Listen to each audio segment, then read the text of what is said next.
By mistake शादी, बंदिशों में बंधा प्यार, भाग 35। वाहिदने पॅसेंजर सीटवरून बाहेर येत मागच्या दाराला हात घातला. त्याचवेळी अधीर झालेला नील गाडीतून बाहेर पडला. त्याने वाहिदकडे पाहत विचारला, खरंच सांग वाहिद, हे लोक खरंच काम करतील का? वाहिदने समोर उभ्या असलेल्या नीलकडे पाहत होकारार्थी मान हलवली आणि म्हणाला, हो सर, काम व्हायला हवं. नीलचे पाय एकदम थांबले. वाहिदच्या अशा अर्धवट उत्तराने तो चिडला. त्याने गंभीर स्वरात म्हटलं, व्हायला हवं नाही वाहिद, 100% व्हायलाच हवं, नाहीतर आपण पोलिसांची मदत घेऊ शकतो. वाहिदने तातडीने उत्तर दिलं, नाही सर, तसं करणं बरोबर ठरणार नाही. इथे पोलिसांपेक्षा गँग लीडर्सचं जास्त राज्य चालतं आणि माणसं आपलं काम चांगलं पूर्ण करतील. फक्त एक दिवस द्या त्यांना, उद्यापर्यंत आपलं काम होईल. वाहिदच्या बोलण्याने नील खोल विचारात पडला. तो म्हणाला, पण मला हे सगळं काही बरोबर वाटत नाही. आपला इथे थांबण्याचं वेळापत्रक आधीच संपला. आपल्याला इथे फक्त 5 दिवसांची परवानगी होती आणि ती आज संपली. वाहिद एक क्षण गप्प बसला. आजनंतर त्यांचं इथे थांबण म्हणजे इथल्या नियमांचं उल्लंघन होतं. पण तरीही त्याने म्हटलं, सर, का नाही आपण ही मुदत वाढवून घेऊ?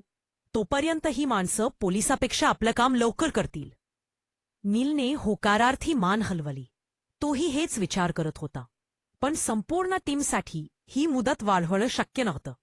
म्हणून त्याने ठरवलं की बाकीच्या टीम मेंबर्सना आजच परत पाठवावं. त्याने तसेच निर्देशही दिले. पण वाहिदच्या बोलण्याने नील समाधानी नव्हता. त्याला हे अजिबात आवडलं नव्हतं की त्यांनी पोलिसापेक्षा या गुंडावर जास्त विश्वास ठेवावा. पण सध्याच्या परिस्थितीत खुशी लवकर सापडावी यासाठी त्याने याला सहमती दर्शवली. तेवढ्यात ते लोक हॉस्पिटलच्या आत आले. नीलची दुसरी टीम तिथेच हजर होती, जी खुशीसोबत काम करत होती. हॉस्पिटलच्या डीन आणि इतर काही डॉक्टर्स नीलला भेटायला आले. नील फक्त एक सामान्य डॉक्टर नव्हता, तर अग्निहोत्री इंडस्ट्रीजचा सीईओही होता. सगळ्यांशी बोलणं झाल्यावर बाकीच्या लोकांना परत पाठवण्यात आलं. नीलसमोर अनेक फाईल्स पडल्या होत्या. तो सगळ्यांचं बोलणं ऐकताना त्या फाईल्सकडे बारकाईने पाहत होता. सगळ्यांचं बोलणं ऐकूनही नीलला काही विशेष माहिती मिळाली नाही. कोणाच्या खुशीशी वैर किंवा भांडण असावं असं काहीच दिसलं नाही. सगळे निघून गेले, पण मिताली जी खुशीच्या हेवा करायची ती नील समोर थांबली. नीलने नजर न वर करताच विचारलं, काय आहे डॉक्टर शहा, तुम्ही का थांबलात? तुम्ही जाऊन इथून निघण्याची तयारी करायला हवी. मितालीचा चेहरा पडला.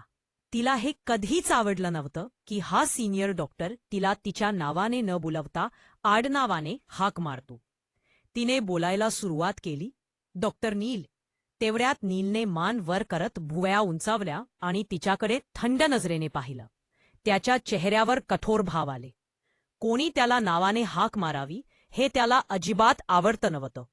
मिताली एका क्षणासाठी घाबरली, पण तिने धैर्याने म्हटलं, डॉक्टर अग्निहोत्री, मला वाटतं तुम्ही एका डॉक्टरसाठी इतकं का तळमळता? ती ना तुमची नातेवाईक आहे ना, ती इतकी महत्वाची आहे की तुम्ही तिच्यासाठी इतकं. नीलच्या चेहऱ्यावरचे भाव आता भयानक झाले होते. त्याच्या हातातली फाईल त्याने घट्ट पकडली. तो आपला राग आवरण्याचा प्रयत्न करत होता. ही मुलगी कोणाला सांगणार की मला खुशीची नाही, तर तिच्याशी जोडलेल्या मिष्टीची काळजी आहे. नीलच्या मनात विचार आला, डॉक्टर नील अग्निहोत्री असा माणूस नव्हता की कोणाला इतकं महत्त्व देईल. त्याला फक्त मिष्टीशी मतलब होतं. आणि खुशी ही अशी व्यक्ती होती जी मिष्टीच्या हृदयाच्या खूप जवळ होती. मिष्टीच्या जवळ म्हणजे त्याच्या जवळ. नील रागाने आपल्या जागेवरून उठत म्हणाला, आता जा. मिताली त्याच्या रागीत आवाजाने घाबरली, पण ती जागेवरून हलली नाही. तेवढ्यात नीलचा कर्कश आवाज पुन्हा घुमला, बाहेर जा डॉक्टर शहा, पुन्हा माझ्यासमोर येऊ नको. मिताली पाय आपटत बाहेर निघून गेली, पण तिच्या डोळ्यांत खुशीबद्दलचा तिरस्कार आज आणखी वाढला होता. गेल्या 2 वर्षांपासून ती नीलला मनापासून आवडायची. जेव्हा खुशी टीममध्ये आली नव्हती, तेव्हा नील सगळी कामं मितालीलाच सांगायचा. त्यामुळे मितालीला स्वतःला खूप खास वाटायचा. तिला असंही वाटायचा की कधी ना कधी ती आणि नील एकत्र येऊ शकतील. आतल्या खोलीत मिताली गेल्यावर नीलने आपला राग शांत करण्यासाठी डोळे बंद केले. थोड्या वेळाने डोळे उघडताच त्याची नजर खोलीच्या कोपऱ्यात उभ्या असलेल्या कवितावर गेली. कविता खुशीच्या टीममधाली होती, पण ती डॉक्टर नव्हती, खुशीची हेल्पर होती. काय झाला मिस कविता? तुम्ही इथे का आहात? नीलने विचारलं. कविताने नजर वर करत नीलकडे पाहत म्हटलं, डॉक्टर साहेब, मला तुम्हाला काही सांगायचं आहे. तिने त्या दिवशी घडलेलं सगळं आठवत सांगायला सुरुवात केली, जणू ते क्षण तिच्या डोळ्यासमोर जसेच्या तसे उभे होते. ज्या दिवशी आम्ही इथे आलो त्या दिवशी डॉक्टर खुशीला तिची एक मैत्रीण भेटली होती, म्हणून ती आम्हाला सोडून त्या मैत्रिणीच्या मागे धावत गेली, कविताने सांगितलं. तिने हेही सांगितलं की त्या दिवशी डॉक्टर मितालीने खुशीचा अपमान केला होता. नीलला स्वतःवरच राग आला. मी अशा डॉक्टरला माझ्या हॉस्पिटलमध्ये कसं ठेवला? त्याने स्वतःला कोसलं. कविताने पुढे सांगितलं, डॉक्टर मिताली सगळ्यांशी असंच वागते. पण या सगळ्या गोष्टीमध्ये नीलच्या मनात फक्त एकच विचार घर करून गेला. खुशी कोणाला भेटायला धावत गेली होती आणि त्या दिवशीपासून ती गायब झाली. हा विचार करत नील खोलीतून बाहेर पडला. त्याने हॉस्पिटलच्या हेडला भेटायचं ठरवलं, जो सगळ्या डॉक्टरांची माहिती गोळा करत होता. कदाचित तिथे त्याला काहीतरी माहिती मिळेल. त्याला हेही जाणून घ्यायचं होतं की ती व्यक्ती कोण होती.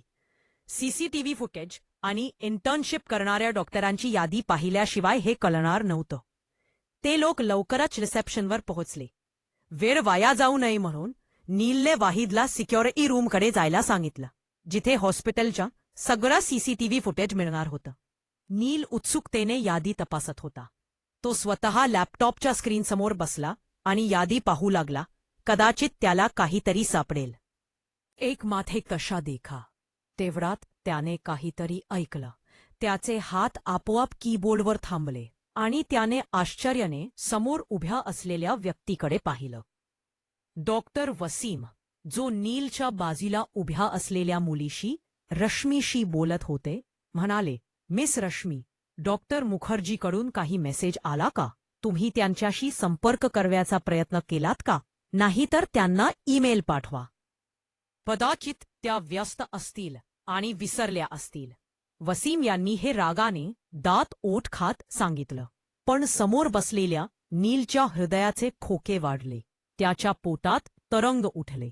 मुखर्जी हे नाव ऐकताच त्याला खात्री झाली की तीच आहे त्याची मिष्टी. तो एकदम उभा राहत म्हणाला, तिचं नाव मिष्टी मुखर्जी आहे का? डॉक्टर वसीम यांनी नीलकडे पाहिलं. त्यांनी नीलला आधी ओळखलं नव्हतं. डॉक्टर नील अग्निहोत्रीला कोण ओळखत नव्हतं? तो एका श्रीमंत कुटुंबातून आला होता, पण तरीही स्वतःच्या आनंदासाठी तो डॉक्टर म्हणून काम करायचा. हीच त्याची खासियत होती आणि म्हणूनच तो सगळ्यांच्या मनात खास स्थान राखायचा. असे लोक या क्रूर समाजात फार कमी असतात.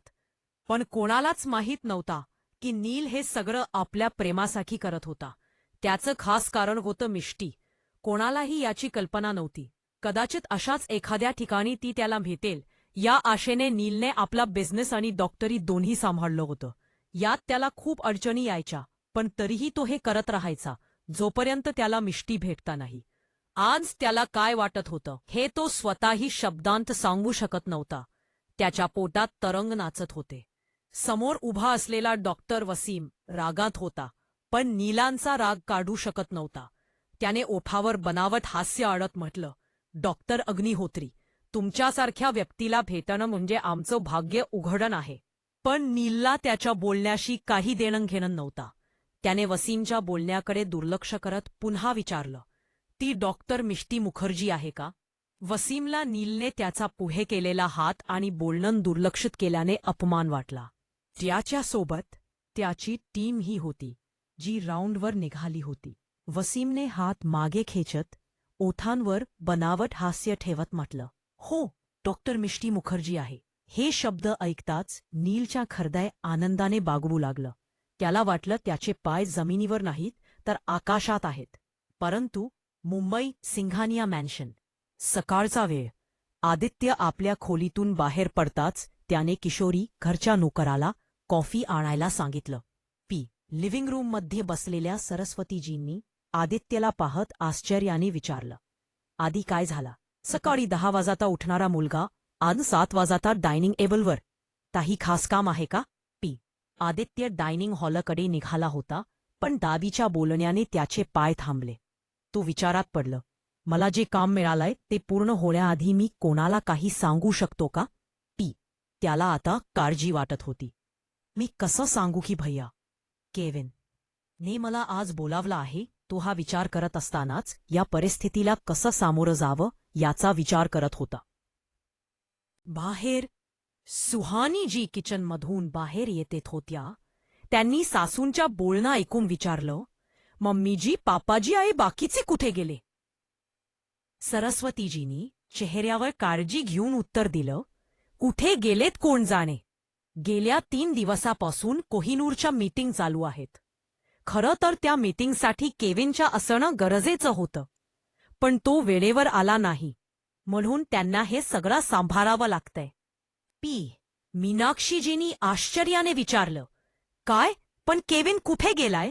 सरस्वतीजी मीनाक्षींकडे पाहत म्हणाल्या, जर आम्हाला माहीत असतं तर आम्ही इथे असं बसलो असतो का? घरात लग्नाचं वातावरण तयार होत नाहीये आणि या मुलाचं काय चाललंय? काही करत नाही. सुहानीजींना याबद्दल काहीच माहिती नव्हती. त्या काल रात्री उशिरा माहेरी गेल्या होत्या. त्यांनी तातडीने आपल्या खोलीत जाऊन केविनचा नंबर डायल केला, पण त्याचा फोन नॉट रिचेबल येत होता. केविनची पहिली प्राथमिकता नेहमीच बिझनेस होती, मग तो असा कसा इथे नाहीये? असं काहीतरी आहे का जे त्याच्या आयुष्यात बिझनेसपेक्षाही महत्वाचं आहे? स्टेटमेंट. तुम्हाला काय वाटतं, जेव्हा सिंघानिया मॅन्शनमधल्या लोकांना कळेल की केविनसाठी बिझनेसपेक्षा अंशिका मिष्टी जास्त महत्वाची आहे, वेहा त्यांची काय प्रतिक्रिया असेल? केविन स्वतः आपल्या भावनांना समजू शकेल का? कथा आवडतं असल्यास लाईक, कमेंट, शेअर आणि चॅनलला सबस्क्राईब करायला विसरू नका. PR